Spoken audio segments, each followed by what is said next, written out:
दुसऱ्याचं घर, दुसऱ्याची गाडी किंवा दुसऱ्याचं यश पाहून तुम्हाला स्वतःचं आयुष्य कमी दर्जाचं वाटतंय का? सोशल मीडियावरील इतरांचे फिल्टर लावलेले फोटो पाहून तुम्ही तुमची ओरिजिनल शांती गमावून बसलात का? जर तुमची तुलनाच तुमच्या दुःखाचं कारण असेल, तर हे नवे पर्व तुम्हाला तुमच्या आयुष्यातील खऱ्या श्रीमंतीची ओळख करून द्यायला आला आहे. आपण अशा काळात जगतोय जिथे आपण स्वतःच्या सुखापेक्षा दुसऱ्याच्या सुखाचा हिशोब जास्त ठेवतो.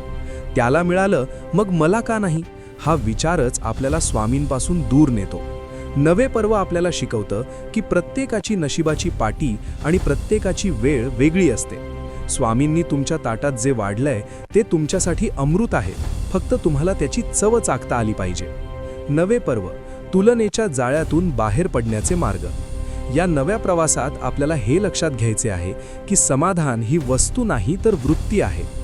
तुमचा प्रवास वेगळा आहे. जसं बागेतली सगळी फुलं एकाच वेळी उमलत नाहीत, तसंच तुमचं यश ही योग्य वेळीच उमलेल. दुसऱ्याच्या भरभराटीकडे पाहण्यापेक्षा स्वतःच्या मशागतीवर लक्ष द्या. स्वामी तुमचं फळ राखून आहेत. दिखाव्याला भूलू नका. बाहेरून चमकणारं प्रत्येक आयुष्य आतून सुखी असेलच असं नाही. कोणाचं रील आयुष्य पाहून स्वतःचं रिअल आयुष्य खराब करून घेऊ नका. तुमच्याकडे जे आहे ते मिळवण्यासाठी कित्येक लोक आजही स्वामींकडे प्रार्थना करत आहेत. स्वामींवर विश्वास ठेवा.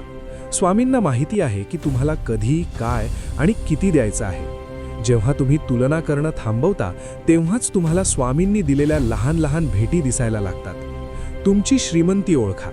सकाळी उठल्यावर मिळालेलं आरोग्य, कुटुंबाची साथ आणि मुखात स्वामींचं नाव ही जगातील सर्वात मोठी श्रीमंती आहे. ज्याच्याकडे ही तिन्ही सुख आहेत तो जगातील सर्वात नशीबवान व्यक्ती आहे.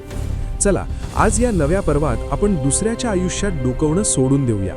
माझ्याकडे जे आहे ते स्वामींची कृपा आहे, हा भाव मनात ठेवला की आयुष्यातील सर्व तक्रारी संपून जातील. आज तुम्ही अशा कोणत्या 3 गोष्टींसाठी स्वामींचे आभार मानणार आहात ज्यांनी तुमचं आयुष्य सुंदर केलंय?